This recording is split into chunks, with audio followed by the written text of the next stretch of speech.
Hey guys, what's going on? Second video of the day. And I'm going to switch things up again. So this one's going to be aimed at any young business owner out there, entrepreneur, whatever you want to call it. And it's all going to be about what mindsets and systems you should have in place when you're thinking about hiring staff, the right stuff. And that's everything. It's everything. And especially then the next one would be how to go about choosing business partners if that's something you want to do. Not all businesses require business partners, but if you want to go into partnership, then this is what you should do.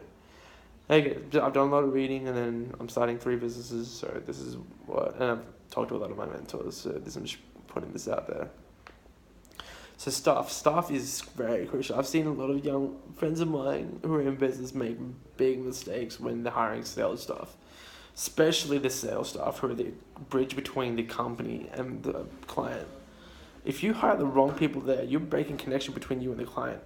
Because you can't be talking to all your clients if you're the CEO and you're running things. You're doing a million things at once. So you have to have people in place toward the sales front who are connecting with your clients and showing the value that you can offer. So if you're, say, if this is key. So staff, what you should be looking for. Intelligence is overrated. It's not intelligence. It's definitely emotional EQ or emotional intelligence. Like them having a high amounts of emotional intelligence. So that just means how emotionally stable are they? How good are they connected with people? Anyone? Like what energy do they bring whenever they come and show up in the morning? What kind of energy do they bring up?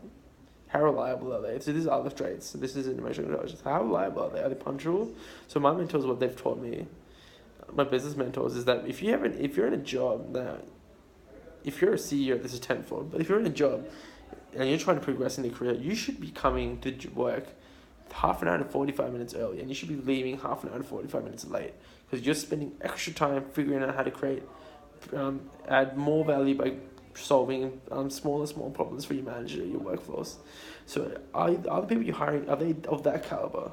You should be screening that. And of course you can tell this off the bat. If you have an interview process, yes, you can tell. If you've done a lot of reading on social dynamics and you've been out there, you meet a lot of people, you've done a lot of workshops to increase your EQ, then you can read people off the bat in the first 30 seconds to a minute. But that doesn't mean you're going to hire them. They have to prove themselves. Like my whole strategy was when I thought I didn't do this. My whole strategy was like hey, I'm going to start a business. Okay, cool. I'm going to start a business. Cool. I'm just going to hire my friends and figure out how to make money through the other avenues that I've got going on. Get income through there, then overpay my friends to do work for me. And then now it's win-win. Now we can take over that, we can build empires or whatever. Not the right way, not, you should, I don't think other business owners have that mindset. I had it, which is a stupid idea. Don't do that. If you're thinking about, make people want to work for you. Build a brand that people would desire. Like people want to work for Apple. People want to work for Virgin. People want to work for companies that have a good culture. So if you're the CEO, first build the damn culture, build a brand, or show people the value you can add in the solutions you can solve. The problems you can solve with the solutions you're creating. Build the culture. This is huge. Build an environment that people that get energized and like love coming to. That's first. Then find the right people. For people who aren't excuse makers, this is a big thing. That don't. A lot of people are trapped in negativity and like anger and things like that. They get stuck. But as soon as a problem hits, they get stuck. And if you're in business, obviously if you're a founder, like you're gonna get problems every half an hour or an hour. And if you're not coming up with 5 solutions to every problem that hits you, you're screwed in the long run. You're not gonna be part of that 0.1% of business owners who like succeed in over decades. You're part of the 99% that fails. And that's probably why. So what else? I hope this has come through. This is the first time I'm doing it without headphones because I'm charging my phone. So what else?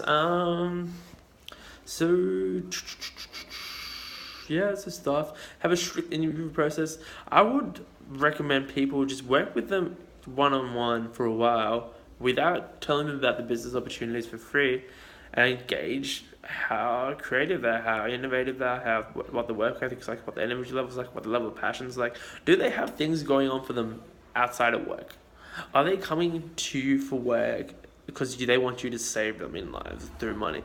That's not the type of, you want people who have good amounts of friends, have healthy hobbies, take care of themselves, are positive, are passionate. Like these are the type of people you want to attract. And a lot of people just have a low bar of entry into their businesses, and then like they screw up in the long run. That's just how you fuck it up. This is how you fuck things up in the long run. They're like, oh man, I could go on for like, I can make examples, but it's not good because they might see these videos. But man, this is key. It's key. It's so key. Okay, the next one, finding business partners. Then, now, as soon as I told them business, I was like, man, some of my friends are pretty intelligent. I was like, why not just do business with them? That makes sense. Like, at that point, I couldn't read people properly, man. As soon as I started hanging out with these guys for a bit more and sort of in depth what was going on, man, if you look at business partners, you have to look at what their past 10 years have been like. You have to look at what their emotional intelligence is like, what their problem solving ability is like, what are their critical thinking like, what's their emotional stability like, what are their parents like, what's their family network like, what were their influences growing up, everything, man. You have to map this out. Like, business partner is a huge deal. Your business can tank. People can steal shit from your business if you hire the wrong people. Like, it is bad, man. Like, you got to be very careful. Like, I remember, like, different examples. Say Warren Buffett. If you look at read his books or interviews, before he allocates capital to businesses, he studies the business for 7 years. He looks at the CEOs, looks at the marketing strategies, looks how they've evolved over 7 years, yearly, what the profit margins have been like, how they've attracted the clients, how they're marketing the brand over 7 years, and he looks at their growth curve over 7 years, and then allocates capital. That's the only time he invests. And then there's other people who are like, I'm going to make millions through stock investing. Go high risk, high reward. Let's do it. And that's why you fail. But then, next would be, I had one more point. Integrity is huge. Look at interviews of Warren Buffett. I watched one last night, and he talked about the 3 key personality traits that he looks on. So when he looks for when hiring people, and that was integrity was the main one. Integrity, because without integrity, the other 2 will screw you. So integrity, work ethic, and passion. I think those are the 3, something like that. So with those 3, if they have those 3 in alignment, that's huge. Oh, the other thing was, when you look at anyone, whether it be a friend, whether it be a dating life, whether it be anyone, you should be able to tell the difference or the correlation between what the person is speaking, what the words are, what the speech are, and what their actual behavior is like. And is there an alignment in that? Or are they just talking shit? A lot of people, and I've done this in the past, so I'm not one that's preach, but I got over my issues. So like, a lot of people talk a lot of shit. So much shit. Oh my god. Like, they will not stop. They're so narcissistic. And they're just like, I'm going to do this, I'm going to be this. And you look at the behavior and I'm like, what, dude? What are you doing? Why would you say that when you're doing this shit? You're in debt, bro. What are you, like, just shit like that? Or like, friends would come up to me and they'd be like, dude, I'm so smart, I'm so intelligent. And this is not off the bat, this is not because they trust me. I'm not gonna name names here, but like I'm gonna be a billionaire, bro. I'm gonna be a multi-billionaire. Watch me do this shit. And I'm like, hey, I love you, dude, first of all, and I want you to do that. And I hope that happens. And if that happens, fly me around in your private jet and take me to Vegas, buy me some nice cars. Because I've been a good friend from the start. but that should not be your goal. That should not be your goal, bro. Your goal, you don't climb Mount Everest looking at the peak. You should be looking at the next step. That's how you do it. So like, you should be focused. You should be solely focused. Like, if you look at interviews of Warren Buffett, Bill Gates, Mark Cuban, any of my mentors, Wilson Luna, none of them they wanted to be financially stable and free, sure. But that doesn't mean making multi-millions of billions. All you need is a couple $100,000, man, to be stable. But like, yeah, but they put their head down. They found a skill set in which they were cut above the rest. They've mastered that over years and years. And spent decades innovating in that. And then over years and years, and they were excited about it, they were passionate about it, they loved showing up to work, they loved their work. Like, Steve Jobs loved Apple, Bill Gates loved fucking Microsoft, Warren Buffett loved investing from the age of 9, Mark Cuban loved business, Wilson Luna loves business. He just loves business for the sake of it. He loves solving problems. They love solving problems, coming up with solutions, being creative, showing up to work, adding value to your staff, adding value to your clients. Like, they fall in love with the process. And then they're just head down in the books. They're just working over decades. And then one day they look up decades, 15, 20 years later. They look up take a deep breath because they're like, oh man, I've been working so much. Look at the bank account, like, what the fuck? Like, I have $1 billion in the bank account. My net worth is over $1 billion. That is awesome. Then they forget about that and they just keep working because they love working. They love working for the sake of working. Why does Kobe Bryant love basketball when he was playing it? Why did he go for multiple rings after he won the first one? He just loved the process.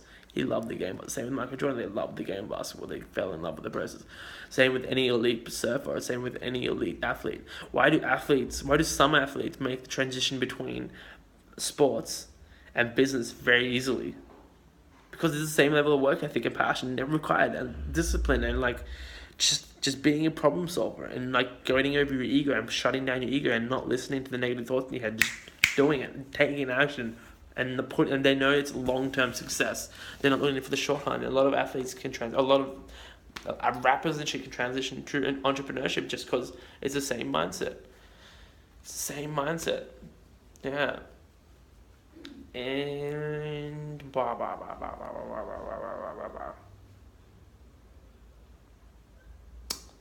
I think that's it. I'm gonna keep it there. But you guys take it easy. Live life strong and with passion, and I'll see you next time. Peace.